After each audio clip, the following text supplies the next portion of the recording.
Something happened in the Middle East that most people still do not fully understand. A war broke out that pulled in nuclear weapons, oil tankers, drone swarms, and the leader of an entire nation, all within a matter of hours.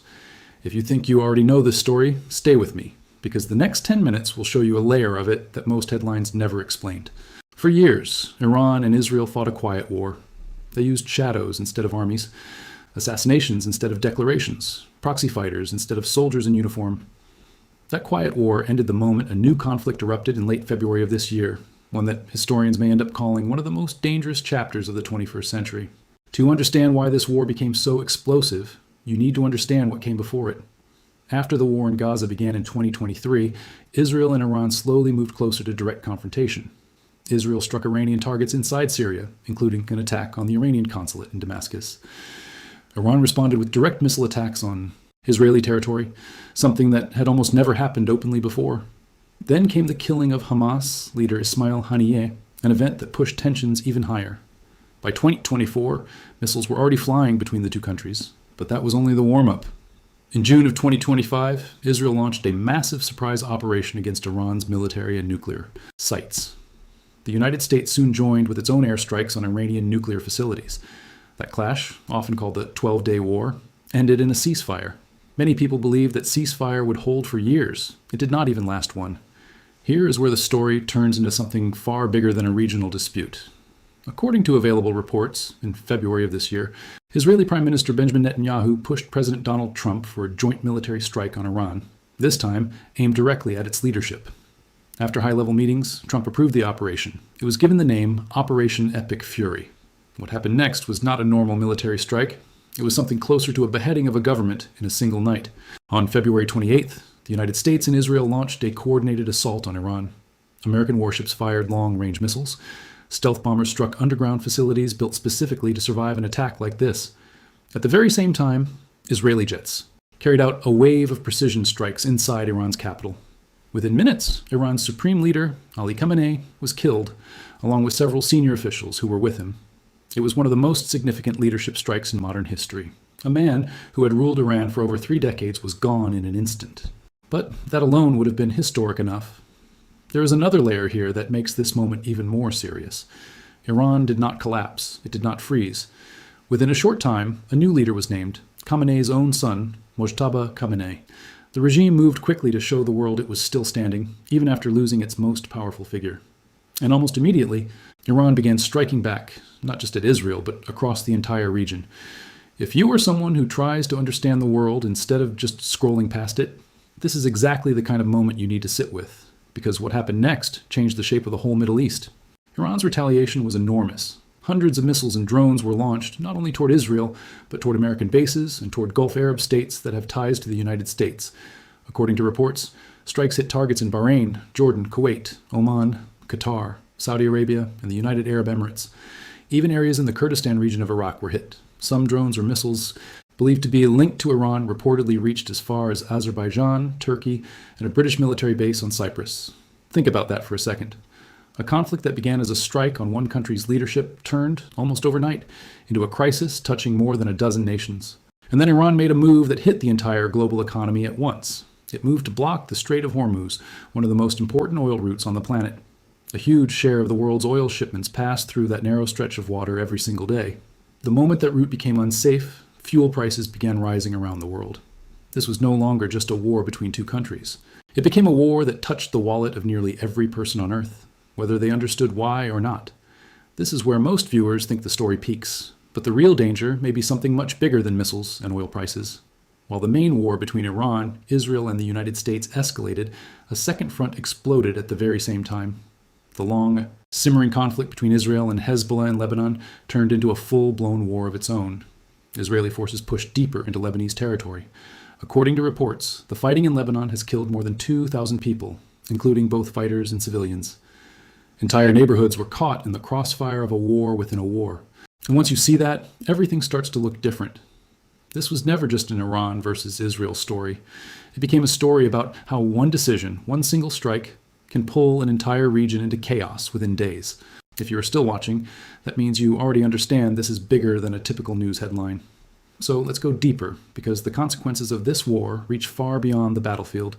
Saudi Arabia, the United Arab Emirates, and Kuwait, countries that had spent years trying to avoid open conflict with Iran, found themselves launching retaliatory strikes of their own after being targeted. These are nations that, in recent years, had been working to build economic ties and avoid exactly this kind of confrontation. Suddenly, they were pulled directly into the fighting. According to reports, thousands of people were killed across Iran, Lebanon, Israel, and the Gulf states combined, and millions of people were displaced from their homes. Numbers like that are not just statistics. They represent entire families forced to abandon everything they built, almost overnight. What makes this especially important is the timing. This war did not happen in isolation. It happened while Iran's government was already at one of its weakest points in years. Protests over a struggling economy and failing infrastructure had already shaken the country in early 2026. The government cracked down hard, but the unrest exposed real cracks inside the system. Iran's regional allies, including armed groups across the Middle East, had already been weakened by years of Israeli pressure. In many ways, the regime in Tehran was already wounded before this war even began. That alone would be important on its own. But here is where the entire picture changes again.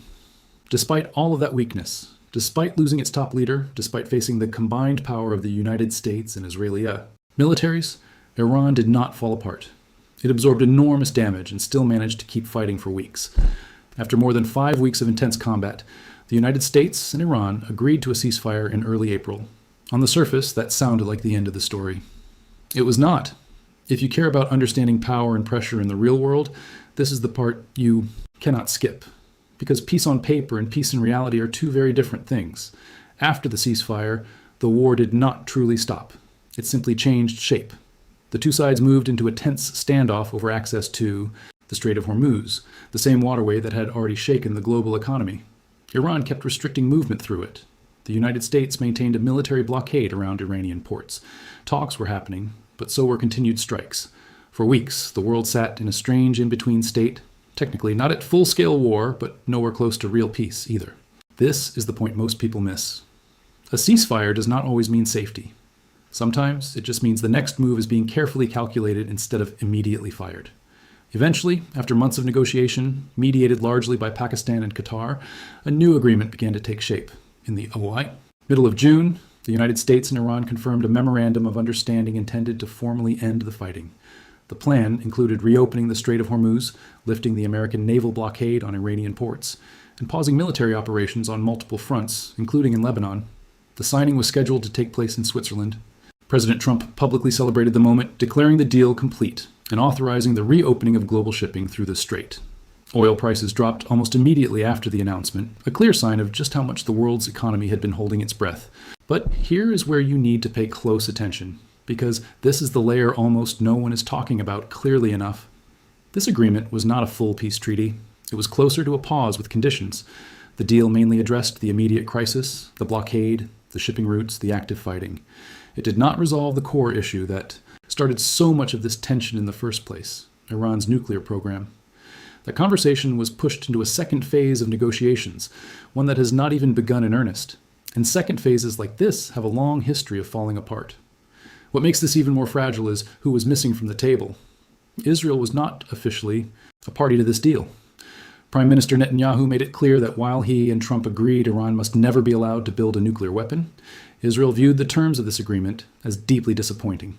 According to reports, a majority of officials inside Israel's military and intelligence community wanted sanctions and military pressure on Iran to continue, not ease.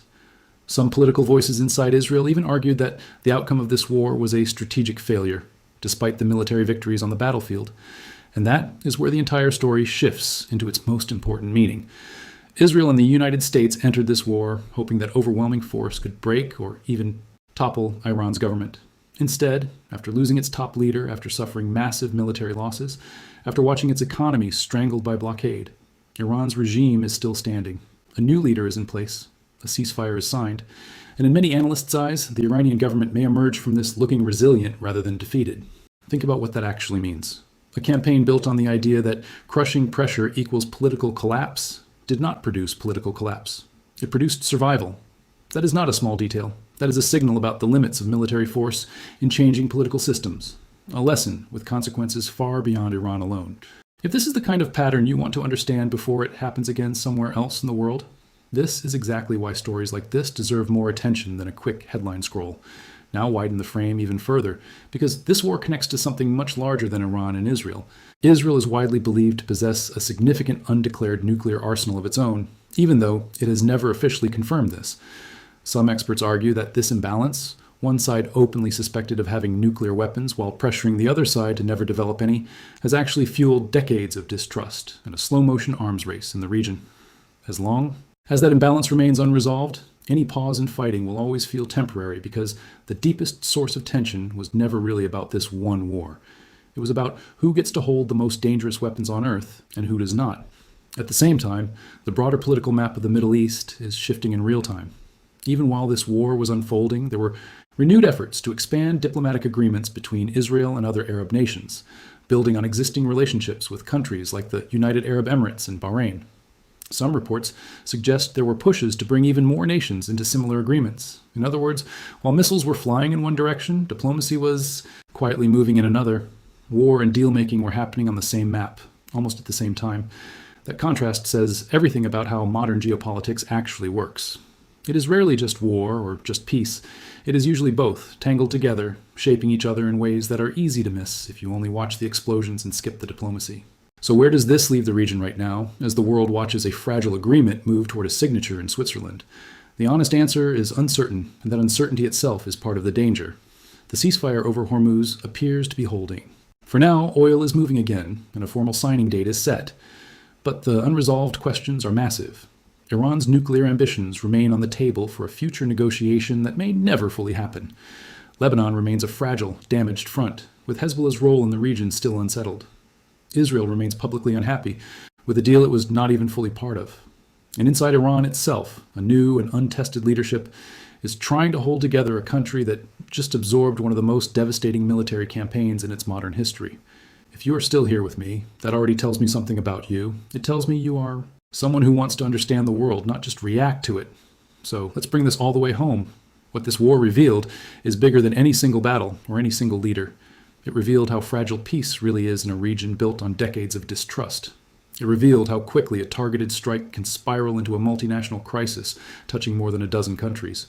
It revealed how blocking a narrow strip of water can shake economies thousands of miles away. And it revealed that even the most powerful militaries in the world cannot always force the political outcome they were hoping for.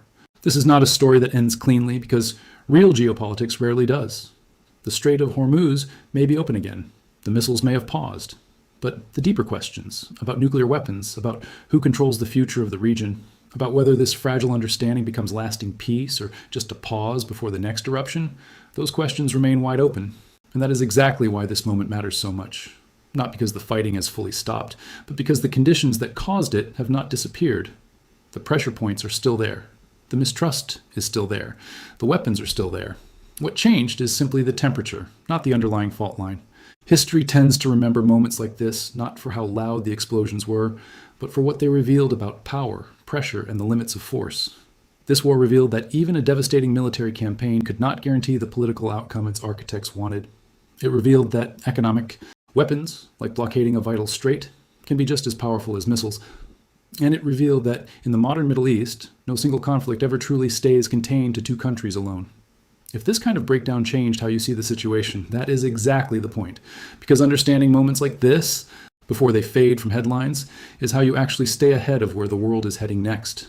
The signing in Switzerland may bring a pause. It may even bring a real chance at something more lasting. But peace, built on top of unresolved nuclear fears, unhealed regional wounds, and a leadership transition, still finding its footing is peace standing on very thin ground. Whether that ground holds or cracks again may end up shaping the Middle East for years to come. This story is not over. It has only entered its next chapter. If you want to understand exactly what happens when that next chapter begins, this is the kind of story you cannot afford to look away from.